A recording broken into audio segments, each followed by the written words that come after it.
kita membantu Prabowo untuk menghadapi perebutan kekuasaan. Perebutan kekuasaan yang dikomandoi oleh oligarki dengan dinasti dan juru maki. Itulah yang dihadapi Prabowo sekarang. Pertanyaan kita, kenapa Pak Prabowo tidak berani melawan tiga ini? Oke? Seakan-akan tidak berani, tapi kita nggak tahu. Nah, jadi saya berharap kita semua yang cinta negeri ini, kita bantu Prabowo yang sedang bergulat dengan perebutan kekuasaan yang sebenarnya.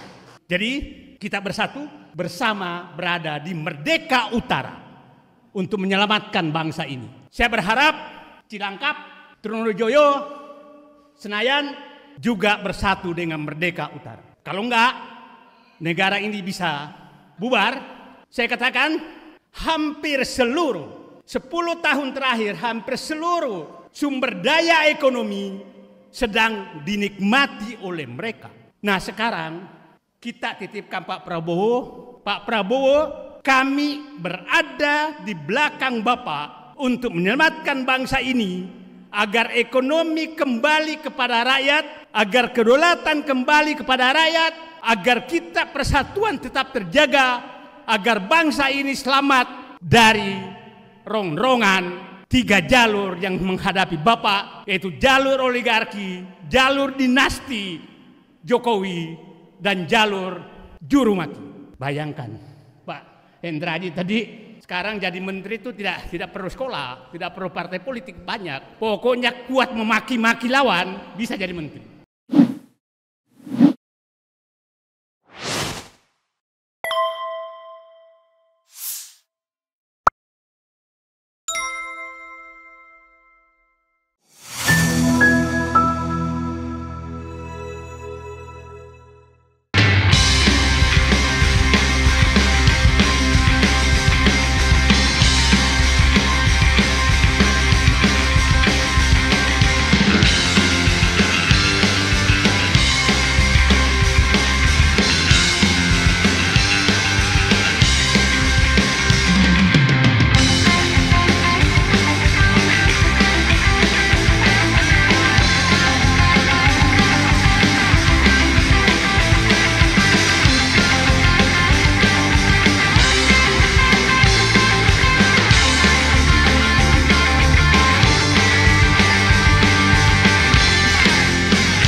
Assalamualaikum warahmatullahi wabarakatuh.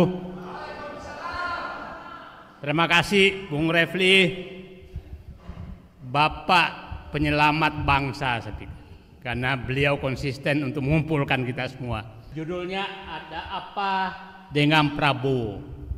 Pertanyaan saya, apakah Prabowo masih ada? Kenapa pertanyaan itu muncul bagi saya? Saya membaca dan menghayati Pak Prabowo dari 3-4 bukunya yang saya baca mulai 2012. Ada 4 yang saya tangkap dari beliau. 1, bahwa dia risau sekali terhadap bangsanya setelah terjadi 98 tadi, bahwa terjadi paradoks bangsanya kaya tapi rakyatnya miskin. Terus yang kedua, pulang dari Yordania menyatakan tekad bahwa untuk merubah bangsanya tidak ada jalan lain kecuali masuk ke politik agar bisa membuat kebijakan. Dan dia berjuang secara konsisten lebih 20 tahun, mulai dari Wapres, 2 kali calon presiden, baru menang menjadi presiden 2024. Apa yang mau dia perjuangkan? Saya lihat hanya 2 sebenarnya. 1, bahwa ekonomi harus dinikmati oleh rakyat. Yang kedua, bahwa kedaulatan ada di tangan rakyat. Itu yang dia mau perjuangkan. Jadi sederhana sekali yang dia mau perjuangkan. Pertanyaannya, apakah saat ini Prabowo masih di garis perjuangan tersebut? Itulah kenapa saya tadi bertanya, apakah Prabowo masih ada? Itu pertanyaan saya. Karena tadi konfigurasi kabinet kayaknya agak jauh dari yang kita bayangkan. Nah, yang saya bayangkan sekarang adalah siapa tahu sebenarnya saat ini baru terjadi perebutan kekuasaan, bukan kemarin. Nah, karena begini, kabinet yang disusun Prabowo saya katakan kan 5 jalur. Jalur pertama politisi, jalur kedua profesional, jalur ketiga adalah oligarki, jalur keempat adalah dinasti, jalur kelima adalah juru maki. Ini 5 jalur yang masuk ke kabinetnya Prabowo yang sekarang. Nah, jadi saya membayangkan sekarang yang terjadi ini sedang terjadi perebutan kekuasaan di dalam pemerintahan, yaitu Merdeka Utara dengan Merdeka Selatan. Sekarang udah Merdeka Utara semua, simbol Merdeka Selatan tuh Wapres. Apa yang terjadi? Saya membaca bahwa komando 3 jalur itu adalah jalur oligarki, jalur dinasti, dan jalur juru maki. Itu komandonya ada di Merdeka Selatan. Profesional politik komandonya ada di Merdeka Utara, di tangan Prabowo. Nah, pertanyaan kita, kenapa Pak Prabowo kalah dari 3 jalur ini kan tadi? Kalau Pak Prabowo tetap konsisten dengan dirinya, maka 3 jalur ini tidak ada. Nah, jadi saya menyatakan kita membantu Prabowo untuk menghadapi perebutan kekuasaan. Perebutan kekuasaan yang dikomandoi oleh oligarki dengan dinasti dan juru maki. Itulah yang dihadapi Prabowo sekarang. Pertanyaan kita, kenapa Pak Prabowo tidak berani melawan 3 ini? Oke? Seakan-akan tidak berani, tapi kita nggak tahu. Nah, jadi saya berharap kita semua yang cinta negeri ini, kita bantu Prabowo yang sedang bergulat dengan perebutan kekuasaan yang sebenarnya. Jadi pemilu kemarin, Pilpres kemarin, baru saya sadari ini sebenarnya adalah perebutan formalitas kekuasaan.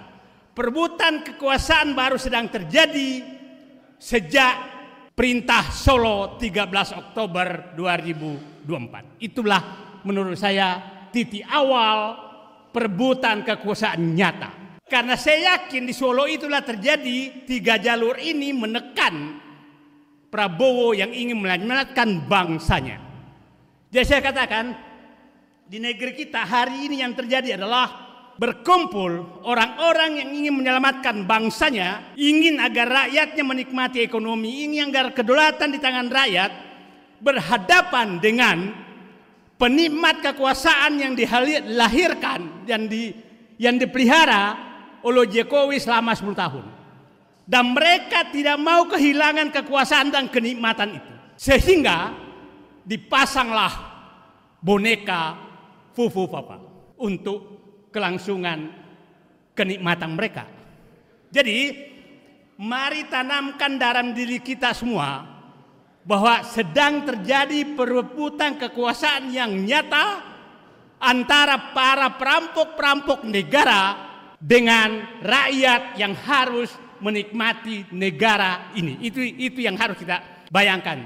Dan kita harus bayangkan yang terjadi adalah komando daripada pihak-pihak penikmat oligarki ini, itu yang saya sering katakan di pantai utara Jakarta yang mengkomandoi Solo dan Merdeka Selatan.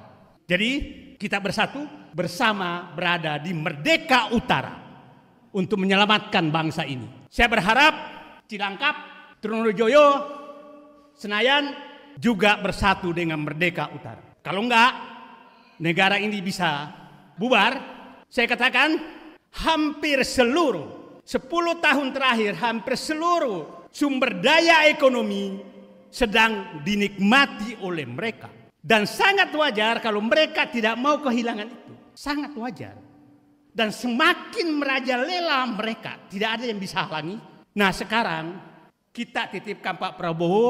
Pak Prabowo, kami berada di belakang Bapak untuk menyelamatkan bangsa ini agar ekonomi kembali kepada rakyat, agar kedaulatan kembali kepada rakyat, agar kita persatuan tetap terjaga, agar bangsa ini selamat dari rongrongan 3 jalur yang menghadapi Bapak, yaitu jalur oligarki, jalur dinasti Jokowi, dan jalur juru maki. Bayangkan, Pak, Hendraji tadi, sekarang jadi menteri itu tidak perlu sekolah, tidak perlu partai politik banyak. Pokoknya kuat memaki-maki lawan bisa jadi menteri. Itu. Nah, jadi itulah posisi kita. Jadi, saya ulangi tadi, apakah masih ada Prabowo? Prabowo harus ada dengan dirinya untuk menyelamatkan bangsanya, dan kami akan bersama menghadapi peronrong bangsa ini. Terima kasih. Assalamualaikum warahmatullahi wabarakatuh.